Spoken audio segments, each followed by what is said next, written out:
साथियों, आप लोगों के समक्ष ये बहुत शॉर्ट नोटिस पे आप लोगों को बुलाना पड़ा और मैं कुछ बातें रखूंगा। उसके बाद आप स्वतंत्र हैं कि आप जो भी सवाल पूछना चाहें, क्योंकि हमारी प्रेस कॉन्फ्रेंस भाजपा की प्रेस कॉन्फ्रेंस की तरह नहीं होती है जहां एकालाप होता है, यहां अंतरालाप होगा। तो उस दृष्टिकोण से मैं कहता हूं, अभी बीते एक हफ्ते से आप सब ने देखा होगा साथियों, पूरे देश में और कोई मुद्दा नहीं था। एक मनगढ़ंत मुद्दे के आधार पर महागठबंधन की सरकार प्रतिदिन गिराई जा रही थी। लोगों के बीच में मतभेद मनभेद बताया करता था और एक पार्टी की अंदरूनी बदलाव को राष्ट्रीय स्तर पर ले जाकर के यूं बताया गया कि छीका टूटेगा, किसके भाग से पता नहीं। खैर, उस पर सब पर विराम लगा दिया माननीय मुख्यमंत्री जी ने, निवर्तमान अध्यक्ष जदयू ने और हमारे नेता तेजस्वी जी ने। अब देखिए, मैं आप मीडिया के साथियों से आज हाथ जोड़ के एक विनती करता हूं। आज सुबह से चलाई जा रही है एक बात हमारे एक विधायक के संदर्भ में, उनके बयान को लेकर के मैं आपके समक्ष एक दो चीजें रख देना चाहता हूं। हर धर्म के प्रति समभाव राजद के डीएनए में है, राष्ट्रीय जनता दल के डीएनए में है। हर जाति के प्रति सम्मान हमारे डीएनए में है। लेकिन क्या हम सावित्री बाई फुले को भुला दें? सावित्री बाई फुले और महात्मा फुले, सावित्री बाई फुले कौन थी शायद हमारे भाजपा के लोगों को नहीं पता होगा। मैं जानता हूं, क्योंकि उनका इंटेलेक्चुअल कैपिटल, बौद्धिक पूंजी शून्य है। लेकिन सावित्री बाई फुले ने जो मंदिर के संदर्भ में कहा, विद्यालयों के संदर्भ में, शिक्षा के संदर्भ में कहा, आप उस संदर्भ को जब कोई एक विधायक हमारे उद्धृत करते हैं तो एक वंचित समाज की से आने वाली महिला के लिए और उनके विचारों के लिए आप किस प्रकार की टिप्पणी करते हैं? मुझे हैरानी सिर्फ इस बात की है कि एक संदर्भ में चीजें थी, एक वंचित शोषित समाज को जगा रही थी, जिसे आज भी जागने की जरूरत है। अब उस बयान को मंदिर पर हमला, राजद का मंदिर पर हमला। अरे साहब, जितना कभी लालू जी से शास्त्रार्थ कर लीजिएगा, मंदिर और भगवान के बारे में जितनी जानकारी उनको है, हमारे दल के लोगों को है, शायद हमारी जानकारी बनावटी नहीं है। हम धर्म को आस्तीन पे बांध के नहीं चलते हैं, यहां रखते हैं। हमारे राम मर्यादा पुरुषोत्तम बापू के राम है। हमें हमारे राम किसी से घृणा नहीं सिखाते हैं। हम हे राम वाले राम के लोग हैं। अब भाजपा तय करे वो क्या है। मैं सिर्फ आपको ये कहना चाह रहा था, एक बयान जो एक वंचित शोषित समाज को अलग जगाने के लिए वो बयान दिया गया, और उस बयान के बाद जिस तरह की प्रतिक्रिया दी जा रही है, और मीडिया के हमारे साथियों, आप लोग कम से कम कुछ अनुसंधान कर लिया कीजिए। बड़ी मुश्किल होगी कि कबीर अगर आ जाकर के हमारे बीच में कहें हन पूजे हरि मिले तो मैं पूजू पहाड़, ये तो सीधे आक्रमण है ना मूर्ति पे। कबीर ने किया ना। अब कबीर अगर पटना के जेपी गोलंबर पे आके यही बात कह दे तो आप उनका भी लिंचिंग कर देंगे, बीजेपी के लोग लिंचिंग करवा देंगे। इस देश का एक बौद्धिक परंपरा रही है और उस बौद्धिक परंपरा में देवी देवता और धर्म की आलोचना भी हुई है, स्वस्थ आलोचना हुई है। मंदिर क्या है, विद्यालय क्या है, किसकी महत्ता है, वो सारी चीजें हैं। खुद हम लोगों का मानना है कि मंदिर मेरी व्यक्तिगत आस्था है, मेरे और मेरे ईश्वर के बीच का मामला है। उससे मंदिर में अगर मैं लाइन में भी खड़ा हूं, मुझे भी रोजगार चाहिए, मुझे नौकरी चाहिए, मुझे महंगाई पे काबू चाहिए, मुझे जो आय की असमानता है उस पर काबू होना चाहिए, लगाम लगनी चाहिए। उन सवालों को अगर सावित्री बाई फुले के माध्यम से कोई उद्धृत करता है, कहां का बना दिया आपने इस देश को।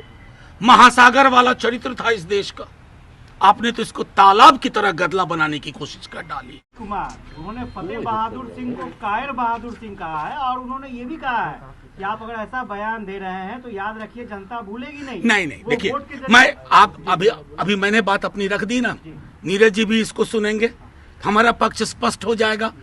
सावित्री बाई फुले उद्धृत की गई हैं, तो जाहिर तौर पर नीरज जी भी जब इस बाइट को आप लोग की कृपा रहेगी, जब चलाया जाएगा तो वो भी देख लेंगे। आस्था के विषय को अंधविश्वास बताना कितना सही है? फतेह बहादुर ने नहीं, मैं बता रहा हूँ, आस्था और अंधविश्वास बिल्ली रास्ता काट गई, हम रुक गए, यह अंधविश्वास है। और मेरे ईश्वर से मेरा ताल्लुक है, मैं उनसे सीधे सवाल जवाब कर रहा हूं, चाहे मैं अल्लाह से करूं, राम से करूं, शिव से करूं, जीसस से करूं या गुरु नानक से करूं, वो मेरी आस्था है। और अंधविश्वास और आस्था का वही फर्क है जो मैंने आपको बताया।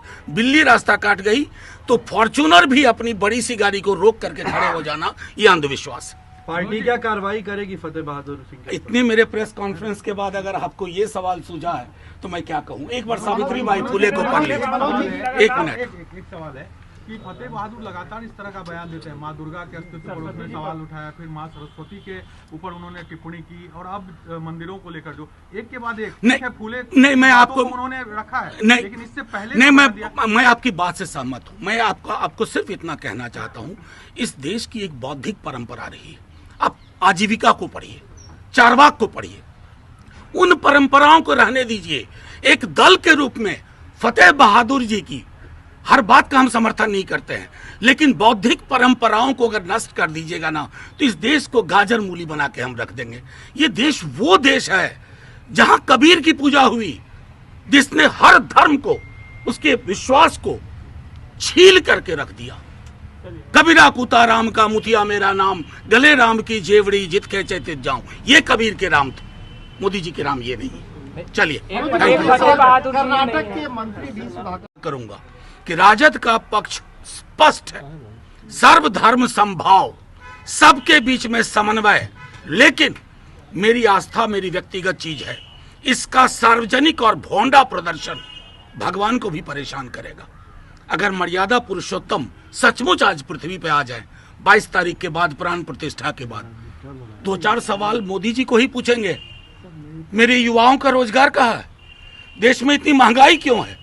लोगों के बीच में संपत्ति का बंटवारा इस तरह का क्यों है कि 5 समृद्धि के टापू के समक्ष सब लोग नतमस्तक है?